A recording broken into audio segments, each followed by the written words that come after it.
हजारीबाग में फैज़ अनवर, आप देख रहे हैं जवाहर हजारीबाग। कल आपको दिखाया था एक लड़के ने रैंक 21 लाया था यूपीएससी के एग्ज़ाम में। UPSC geological survey of India जो जियो साइंटिस्ट बनाता है उसके लिए एग्ज़ाम लेता है, और उसमें एक गांव के लड़के जो बरही से बिलोंग करते थे, अर्पित, उनका हुआ था।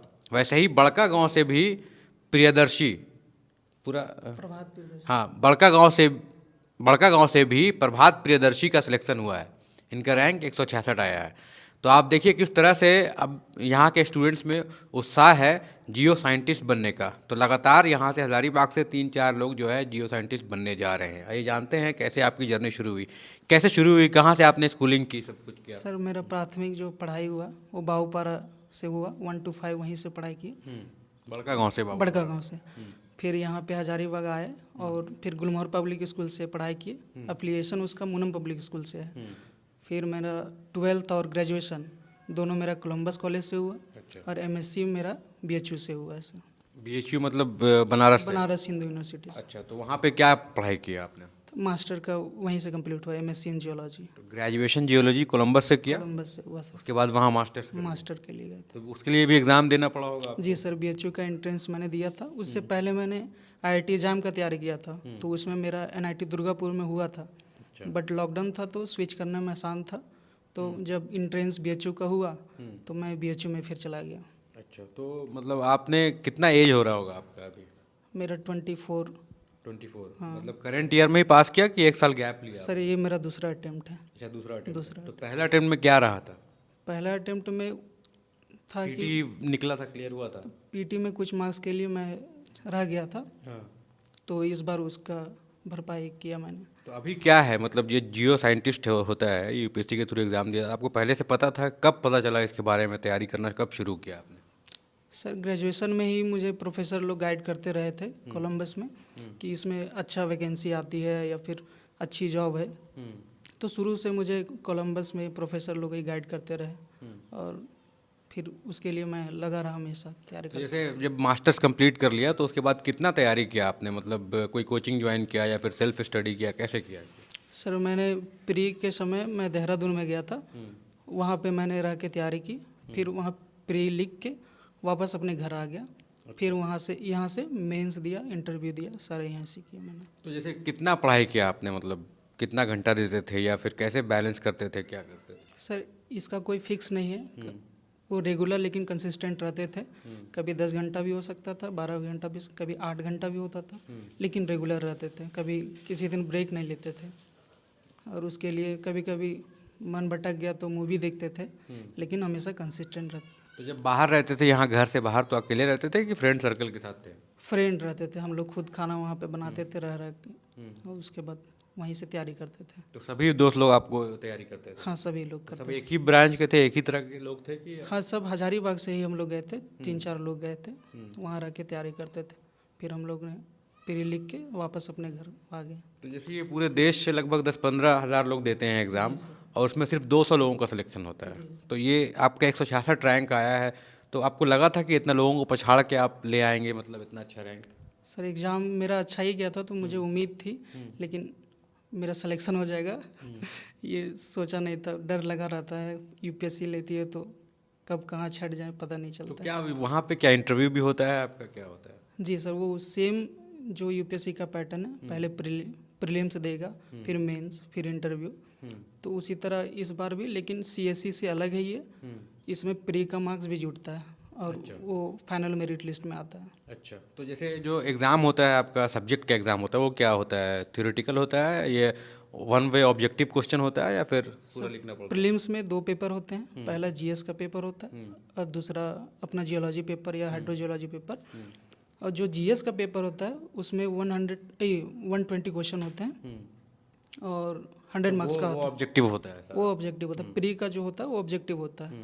और फिर उसी तरह जियोलॉजी का जो पेपर होता है उसमें भी 120 क्वेश्चन होते हैं और वो 300 मार्क्स का होता है। यानी कि प्री जो होता है टोटल 400 का होता है। अच्छा। और फिर मेंस में 4 पेपर होते हैं, पेपर 1, पेपर 2, पेपर 3, पेपर 4। जो पेपर 1, पेपर 2 है वो कंपलसरी है। अगर दोनों पोस्ट के लिए अगर आप अप्लाई कर रहे हैं, जियोलॉजिस्ट और हाइड्रोजियोलॉजिस्ट, तो आप पेपर 3 दें या 4 दें। और दोनों के लिए अगर मन है तो आप दोनों पोस्ट के लिए अप्लाई कर रहा हूँ। तो पेपर 1 और पेपर 2 में क्या होता है? उसमें भी ऑब्जेक्टिव होता है, सब्जेक्टिव होता है? मेंस का जो पैटर्न वो रिटर्न ही होता है Written सर, होता है। 200 मार्क्स का होता है हर एक पेपर। तो उसमें कितने क्वेश्चंस रहते हैं? सर क्वेश्चन लगभग 15 क्वेश्चन होते हैं सर। एक सेक्शन, पहला जो सेक्शन होता है वो 10 क्वेश्चन कंपलसरी होते हैं 5 मार्क्स के।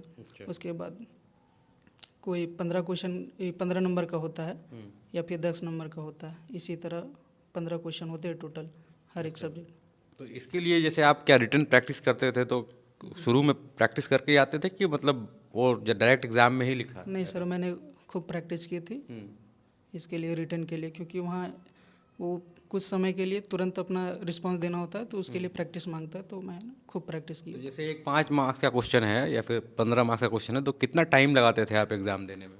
सर 5 मार्क्स का क्वेश्चन रहे तो आपको कम से कम 4 से 5 मिनट में आपको कंप्लीट करना है, और 10 मार्क्स का क्वेश्चन रहे तो 8 मिनट 9 मिनट इतना में कंप्लीट करना होता है। 15 रहे तो 10 मिनट लगा सकते हैं। तो क्योंकि क्वेश्चन ज़्यादा रहते हैं तो उस हिसाब से स्पीड भी बढ़ाना पड़ता तो है। कुछ क्वेश्चन छूटता भी है कि सब कुछ करके आते हैं? नहीं सर, मैंने सारा अटेम्प्ट किया था, सब अटेम्प्ट करते हैं, सारा एक भी छोड़ते नहीं? एक भी नहीं छोड़ा। तो टाइम इनफ होता है कि? हाँ, इनफ होता है सर, अगर आप प्रैक्टिस करते रहें तो टाइम आपके लिए बहुत है, टाइम काफ़ी रहता है एग्जाम काफ़ी में। रहता है। और क्या किताबें कौन सा यूज़ करते हैं? मतलब ज़्यादा किताबें पढ़नी पड़ती है, क्या होता है? सर प्री के लिए मिनिमम अगर एक टॉपिक के लिए उठा लें, जैसे मिनरोलॉजी है, तो उसके लिए कम से कम 2 बुक प्रेफर करना चाहिए प्री के, क्योंकि ऑब्जेक्टिव है तो उसका वाइडर हो जाता है क्वेश्चन पूछने का, तो उसमें कम से कम 2 बुक एक सब्जेक्ट के लिए यूज़ किया जाता है। और मेंस में भी अगर आप प्री अच्छा से बनाए हैं नोट्स तो मेंस में बहुत हेल्पफुल रहता है, क्योंकि मोरलेस सिलेबस थोड़ा सा बढ़ता है। और वो ये जैसे 500 लोग आते हैं एग्जाम इंटरव्यू में, तो एक साथ सब आपने देखा होगा, जी 500 लोग आते हैं, उसमें से 200 लोग कुछ सिलेक्ट होते हैं, तो उस टाइम में क्या था, माहौल क्या था, क्या लग रहा था कि बाकी 500 के सामने आप जा रहे हैं? तो सर दिमाग में तो यही था कि अच्छे से इंटरव्यू देना है, कोई कुछ भी बोले।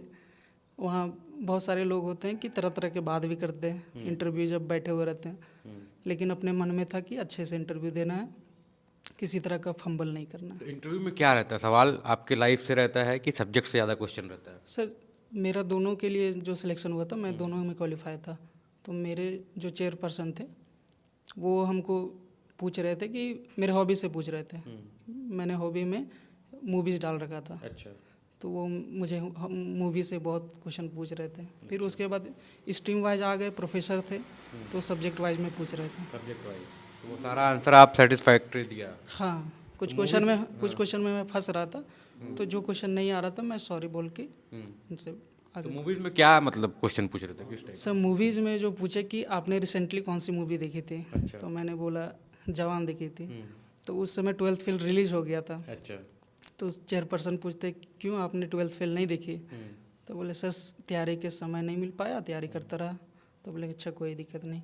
तो उन्होंने पूछा कि आजकल रियलिस्टिक फिल्में बहुत कम चलती है, अनरियलिस्टिक फिल्में बहुत ज़्यादा चलती हैं, क्या सोचना है, ये सही है या गलत है? तो मैंने हाँ बोला। तो बोले ऐसा कोई फिल्म बताइए। तो उस समय एनिमल भी आया था, तो मैं उसका एग्जाम्पल दिया। अच्छा। फिर उन्होंने पूछा कि रियलिस्टिक फिल्म में ऐसा बताइए जो नहीं चल पाई थी, तो मैंने स्वदेश का नाम लिया था कि वो फेल हो गए थे। तो इसी तरह फिल्म का पूरा नॉलेज है आपको, है ना? हाँ, इंटरेस्ट तो है सर। तो देखिए, फिल्मों का भी नॉलेज है और साइंटिस्ट भी बनेंगे, तो जब साइंटिस्ट बन जाएंगे तो फिल्म देखने का मौका मिलेगा कि नहीं?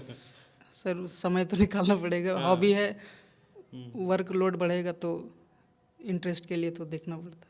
सही है। तो देखिए किस तरह से बड़का गांव के सरकारी स्कूल में पढ़ाई की, उसके बाद हज़ारीबाग में सेंट कोलम्बस कॉलेज, उसके बाद बीआईटी गए, नहीं बीएचयू गए और बीएचयू में एमएससी कंप्लीट किया। उसके बाद फिर ये जो एग्ज़ाम है जियो साइंटिस्ट का, जो जियोलॉजिकल सर्वे ऑफ इंडिया वो लेती है, यूपीएससी लेती है, और जियो साइंटिस्ट बनते हैं। तो हज़ारीबाग के 4-5 लोगों ने निकाला है, और बहुत बड़ी बात है, मतलब 200 सीट में, 240 सीट में 4-5 लोग यहाँ से निकाल लेना, तो एक एम होता है, उसको लेके इन लोगों ने चला। तो आप सब जानते हैं जिन्होंने निकाला, सबको जानते हैं? सर अर्पित को मैं जानता हूँ और उसको मैं बधाई भी देता हूँ अच्छा। अच्छे रैंक के लिए।